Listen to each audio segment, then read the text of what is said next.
ایک بار جبریل علیہ السلام نبی کریم علیہ السلام کے پاس آئے تو آپ صلی اللہ علیہ وسلم نے دیکھا کہ جبریل علیہ السلام کچھ پریشان ہے۔ آپ نے فرمایا جبریل کیا معاملہ ہے کہ آج میں آپ کو غمزدہ دیکھ رہا ہوں؟ جبریل علیہ السلام نے عرض کی اے محبوب، کل میں اللہ پاک کے حکم سے جہنم کا نظارہ کر کے آیا ہوں، اس کو دیکھنے سے مجھ پہ غم کے آثار نمودار ہوئے ہیں۔ نبی کریم علیہ السلام نے فرمایا جبریل مجھے بھی جہنم کے حالات بتاؤ۔ جبریل علیہ السلام نے عرض کی جہنم کے کل 7 درجے ہیں، ان میں جو سب سے نیچے والا درجہ ہے اللہ اس میں منافقوں کو رکھے گا۔ اس سے اوپر والے چھٹے درجے میں اللہ تعالیٰ مشرک لوگوں کو ڈالیں گے۔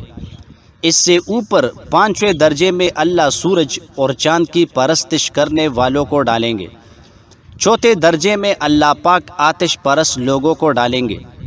تیسرے درجے میں اللہ پاک یہود کو ڈالیں گے۔ دوسرے درجے میں اللہ تعالیٰ عیسائیوں کو ڈالیں گے۔ یہ کہہ کر جبریل علیہ السلام خاموش ہو گئے تو نبی کریم علیہ السلام نے پوچھا جبریل آپ خاموش کیوں ہو گئے؟ مجھے بتاؤ کہ پہلے درجے میں کون ہوگا؟ جبریل علیہ السلام نے عرض کیا اے اللہ کے رسول، پہلے درجے میں اللہ پاک آپ کے امت کے گناہ گاروں کو ڈالے گا۔ جب نبی کریم علیہ السلام نے یہ سنا کہ میری امت کو بھی جہنم میں ڈالا جائے گا تو آپ بے حد غمگین ہوئے اور آپ نے اللہ کے حضور دعائیں کرنا شروع کی۔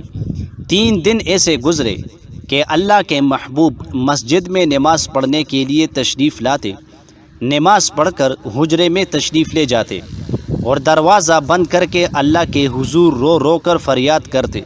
صحابہ حیران تھے کہ نبی کریم علیہ السلام پر یہ کیسی کیفیت طاری ہوئی ہے، مسجد سے حجرے جاتے ہیں، گھر بھی تشریف لے کر نہیں جا رہے۔ جب تیسرا دن ہوا تو سیدنا ابوبکر سے رہا نہیں گیا، وہ دروازے پہ آئے، دستک دی اور سلام کیا، لیکن سلام کا جواب نہیں آیا۔ آپ روتے ہوئے سیدنا عمر کے پاس آئے اور فرمایا کہ میں نے سلام کیا لیکن سلام کا جواب نہ پایا، لہٰذا آپ جائے، آپ کو ہو سکتا ہے سلام کا جواب مل جائے۔ آپ گئے تو آپ نے 3 بار سلام کیا لیکن جواب نہ آیا۔ حضرت عمر نے سلمان فارسی رضی اللہ عنہ کو بھیجا لیکن پھر بھی سلام کا جواب نہ آیا۔ حضرت سلمان فارسی نے واقعے کا تذکرہ علی رضی اللہ عنہ سے کیا۔ انہوں نے سوچا کہ جب اتنے عظیم شخصیات کو سلام کا جواب نہ ملا تو مجھے بھی خود نہیں جانا چاہیے، بلکہ مجھے ان کی نور نظر بیٹی حضرت فاطمہ رضی اللہ عنہا اندر بھیجنی چاہیے۔ لہٰذا آپ نے فاطمہ رضی اللہ عنہا کو سب احوال بتا دیا۔ آپ حجرے کے دروازے پہ آئی، ابا جان السلام علیکم۔ بیٹی کی آواز سن کر محبوب کائنات اٹھے، دروازہ کھولا اور سلام کا جواب دیا۔ ابا جان آپ پر کیا کیفیت ہے کہ 3 دن سے آپ یہاں تشریف فرما ہے؟ نبی کریم علیہ السلام نے فرمایا کہ جبریل علیہ السلام نے مجھے آگاہ کیا ہے کہ میری امت بھی جہنم میں جائے گی۔ فاطمہ بیٹی مجھے اپنے امت کے گناہگاروں کا غم کائے جا رہا ہے اور میں اپنے مالک سے دعائیں کر رہا ہوں کہ اللہ ان کو معاف کر اور جہنم سے بری کر۔ یہ کہہ کر آپ پھر سجدے میں چلے گئے اور رونا شروع کیا، یا اللہ میری امت، یا اللہ میری امت کے گناہگاروں پر رحم کر، ان کو جہنم سے آزاد کر۔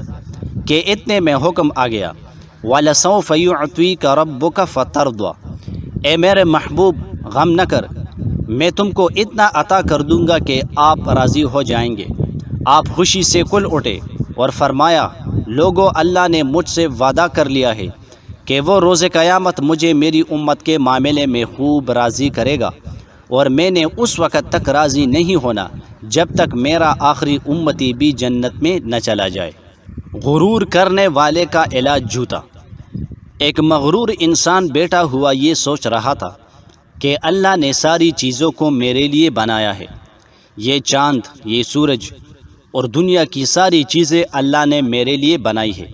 کیسے کیسے مکانات ہیں، کیسی کیسی دوائیاں ہیں، کیسے کیسے پل وغیرہ ہے، لیکن اللہ کو بھولا ہوا تھا۔ اللہ تعالیٰ جب چاہتے ہیں تو ایک چھوٹی سی چیز سے ہی عبرت اور نصیحت فرما دیتے ہیں، وہ کسی کا محتاج نہیں ہے۔ جیسے نمرود کے پاس بڑی بڑی فوجیں تھی، لیکن اللہ نے ایک لنگڑے مچھر سے شکست دی جو دماغ میں گھس گیا۔ دنیا کا کوئی انسان، کوئی طاقت نمرود کے سامنے بول نہیں سکتی تھی، لیکن نمرود نے کہا کہ میرے دماغ میں وہ کاٹ رہا ہے، اس لیے میرے سر پر جوتا مارو۔ جب تک جوتا مارا جاتا تھا تو نمرود کو آسانی رہتی تھی اور آرام رہتا تھا۔